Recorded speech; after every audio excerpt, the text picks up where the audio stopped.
जय श्री राम दोस्तों। मैं पंडित किशन शास्त्री आप सभी को प्रणाम करता हूं, नमस्कार करता हूं।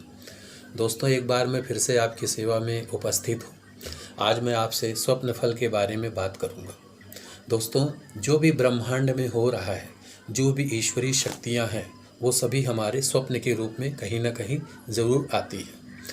अब दोस्तों, मैं आपसे ये कहना चाहूँगा कि अगर आप कोई अच्छा स्वप्न देखें तो फिर किसी से शेयर मत कीजिए। सिर्फ अपने कुल पुरोहित या अपने ब्राह्मण को बताइए या अपने कोई विश्वास पात्र व्यक्ति को बताइए। सभी को नहीं बताना चाहिए, नहीं तो वो फल फलीभूत नहीं होता है। और जो अशुभ स्वप्न है उस स्वप्न को कह देना चाहिए। अब दोस्तों, ये कहूँगा कि जो भी आप स्वप्न देखते हैं, जैसे आपने प्रथम प्रहर का 4 प्रहर होता है, ये हम सभी को पता है।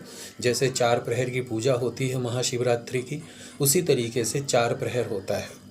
तो जो प्रथम प्रहर होता है यानी कि जो 12 से 2, द्वितीय प्रहर हो गया 2 से 4, तृतीय प्रहर हो गया 4 से 6, और चतुर्थ प्रहर तो 6 बजे के बाद में मान सकते हैं, या प्रथम प्रहर मान सकते हैं 9 से 12। 9 से 12 के हिसाब से मान लीजिए। 9 से 12 प्रथम प्रहर, 12 से 2 तृतीय प्रहर, और 2 से 4 तृतीय प्रहर, और चतुर्थ प्रहर 4 से 6। तो इस तरीके से है दोस्तों। पर जो प्रथम प्रहर का स्वप्न है वो फलीभूत नहीं होता है, यानी कि आपने जो पहले समय में जो स्वप्न देखा है यानी 9 से 12 के बीच में, वो स्वप्न आपका पूरा नहीं होगा। दूसरे प्रहर का जो आपका स्वप्न देखते हैं वो उसका जो फलीभूत होने का समय है वो 8वें महीने में होता है। और तीसरा और चौथे प्रहर का स्वप्न जो है यानी कि 2 से 4 और 4 से 6 बजे तक का जो स्वप्न आप देखते हैं, उसका जो है फल आपको 15 दिनों के आसपास आपको मिल जाने की पूरी संभावना रहती है। और जो ब्रह्म मुहूर्त यानी कि चौथा प्रहर का जो स्वप्न है वह आपको 10 या 15 दिनों में या 5 दिनों में अवश्य ही मिल जाता है। अब दोस्तों, जो स्वप्न अशुभ होता है उसके बारे में हम कैसे जानेंगे? जैसे आपने कोई डरावना स्वप्न देखा है, कोई भूत प्रेत का स्वप्न देखा है, कोई गंदगी का मल मूत्र का स्वप्न देख लिया है, वेग से पीड़ित का स्वप्न का फल निष्फरण होता है, यानी कि खराब होता है, उसका कोई फल नहीं होता। आपने डरते हुए कोई स्वप्न देखा है या किसी को जो है गंदगी करते हुए कोई स्वप्न देखा है, तो फिर उसका फल निष्फल होएगा, उसका कोई परिणाम नहीं निकलेगा। और स्वप्न देखने के बाद में जो व्यक्ति निंद्रामग्न हो जाता है या किसी से कह देता है, यानी कि आपने सपना देखा उसके बाद में फिर आप सो गए, और या फिर आपने वो सपना किसी से कह दिया, तो उस स्वप्न का फल भी आपको नहीं मिलेगा। और जो व्यक्ति अपने स्वप्न को नीच पुरुष से, यानी कि जो भी आपने सपना देखा है अच्छा, अगर उसको आपने किसी नीच व्यक्ति से बोला, नीच व्यक्ति माने तो दुष्ट आदमी, घमंडी, लोभी और लालची, द्वेषी, घमंडी, हालांकि ये सब गुण कहीं ना कहीं किसी न किसी में थोड़े मोड़े कम, किसी न किसी में ज़्यादा हो सकते हैं, लेकिन कई लोग ऐसे भी व्यक्ति हैं जो दूसरे को कष्ट देने में, जो दूसरे को दुख देने में सुख का अनुभव करते हैं। तो ऐसे लोगों को मैं कहूँगा कि नीच कहा गया है। तो ऐसे व्यक्ति को, अपने दुश्मन को और मूर्ख से और मतलब कि किसी से अगर ये कह देता है तो आप ये समझ लीजिए कि आपने अपनी विपत्ति को निमंत्रण दिया है उस स्वप्न के द्वारा। अब दोस्तों, आप ये कहेंगे कि हमने जो स्वप्न देखा है वो फलीभूत कैसे होता है, उसके बारे में मैं दोस्तों आपको बताना चाहूँगा कि जो भी स्वप्न आप देखते हैं, हम लोग जो है तिथि अनुसार चलते हैं, तो तिथि अनुसार कहा जाएगा दोस्तों। अगर आपने प्रतिपदा को कोई स्वप्न देखा है तो वो नहीं होगा। द्वितीया का फल देखा है तो वो देर से मिलेगा। तृतीया और चतुर्थी को देखा है तो मिलेगा आपको वो स्वप्न। और पंचमी और षष्ठी का फल आपको 60 दिन के अंदर अथवा 3 वर्ष के अंदर प्राप्त हो जाता है। सप्तमी तिथि का स्वप्न भी जल्दी ही मिलता है। अष्टमी और नवमी का फल, तिथि का फल, अष्टमी और नवमी को जो आपने स्वप्न देखा है उसका फल जो है आपको प्रतिकूल फलदायक सिद्ध होता है, यानी कि जो भी आपकी इच्छा होती है वो आपको वो स्वप्न द्वारा सिद्धि की प्राप्ति होती है। और दशमी तिथि के दिन, एकादशी के दिन, द्वादशी के दिन, त्रयोदशी के दिन स्वप्न का फल असत्य होता है, यानी कि उसका कोई परिणाम नहीं होता है। और चतुर्दशी को आपने कोई स्वप्न देखा है तो उसका फल आपको जरूर मिलेगा। और अमावस्या तिथि का निरर्थक सिद्ध होता है। अमावस्या को आपने कोई स्वप्न देखा है वो उसका कोई फल नहीं मिलता। क्योंकि इसीलिए, और ये मैंने आपको कहा दोस्तों कृष्ण पक्ष का, और शुक्ल पक्ष में जो प्रतिपदा तिथि होती है उसका फल आपको देर से मिलता है। तृतीया का फल उल्टा और तृतीया का फल विलंब से मिलता है। चतुर्थी और पंचमी का फल 2 महीने से 2 वर्ष के अंदर मिल जाता है। और षष्ठी, सप्तमी, अष्टमी, नवमी, दसवीं तिथि का फल जल्दी ही मिलता है। इन तिथियों में हम स्वप्न देखते हैं उसका फल हमें तुरंत जल्दी से जल्दी मिल जाता है। और एकादशी के दिन, द्वादशी के दिन का फल भी सत्य होता है। यानी कि आपने शुक्ल पक्ष की एकादशी या द्वादशी को जो स्वप्न देखा है वो आपका सत्य होने का पूरी संभावना है, परंतु उसका फल जो है बहुत देर से मिलता है। त्रयोदशी और चतुर्दशी का फल अशुभ होता है और पूर्णिमा और रात्रि का फल बढ़िया मिलता है और अतिशीघ्र प्राप्त होता है।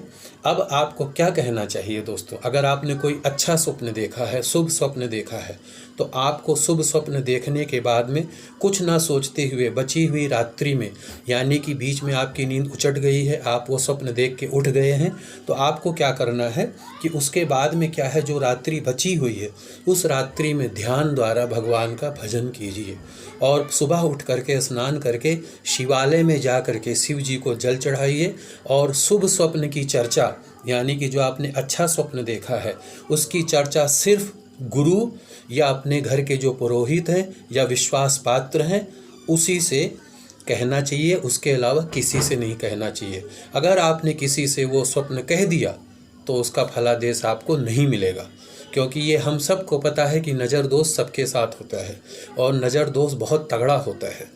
नज़र दोष खाने पीने का, पहनने ओढ़ने का, मकान दुकान वस्त्र का, गाड़ी मोटर का, रूप रंग का, जाति बिरादरी का बहुत ज़्यादा होता है दोस्तों, मैं ये मानता हूँ। तो इसलिए जो शुभ स्वप्न है वो सिर्फ और सिर्फ जो है अपने गुरु से कहना चाहिए या अपने ब्राह्मण से कहना चाहिए, इसके अलावा किसी से नहीं कहना चाहिए।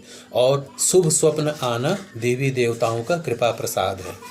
अब बात करते हैं अशुभ स्वप्न। अगर आपने कोई गलत सपना देखा है तो उसके लिए क्या करें? उसके लिए क्या करना है दोस्तों, जब आप कोई गलत स्वप्न देखें, कोई डरावना स्वप्न या कोई भूत प्रेत का या कोई चोट लगने का या कोई कष्ट का अगर स्वप्न देखते हैं तो उस स्वप्न को देखने के बाद आप उठिए, उठ करके भगवान का स्मरण करके फिर सो जाइए।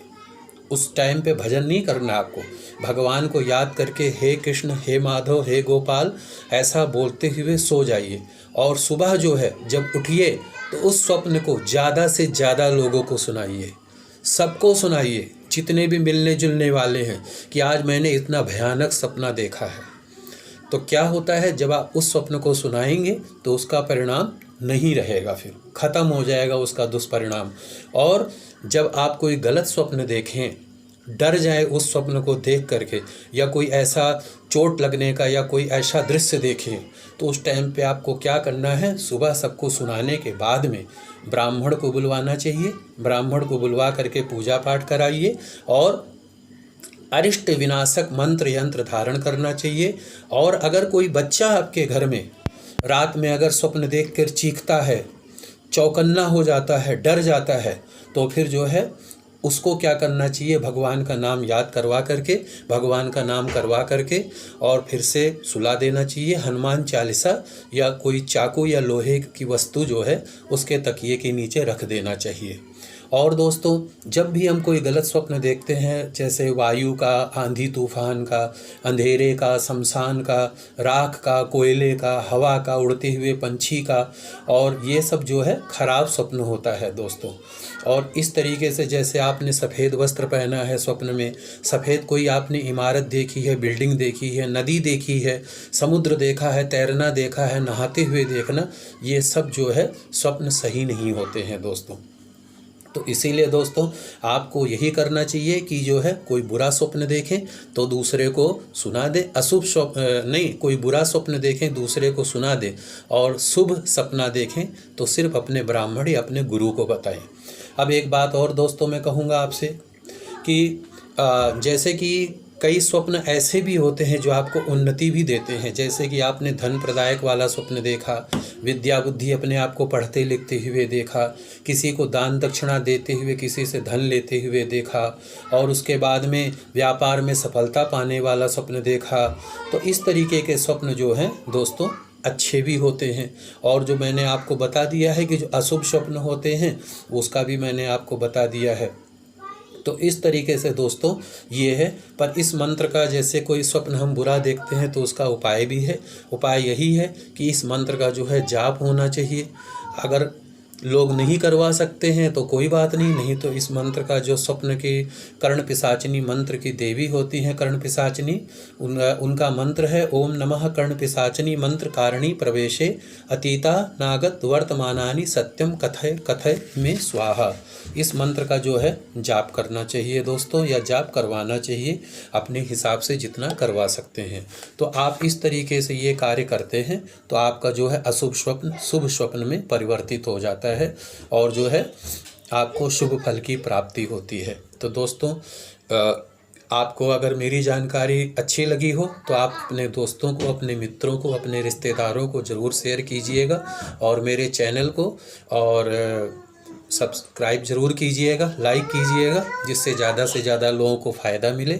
मैं फिर से कहना चाहूँगा दोस्तों, अगर आपको पूजा पाठ से संबंधित, वास्तु से संबंधित, हस्तरेखा से संबंधित, कथा भागवत से संबंधित कोई भी कार्य हो, आप एक बार सेवा का अवसर प्रदान कीजिए और प्रभु की कृपा से आपका सभी कार्य मंगलमय हो। जय श्री राम।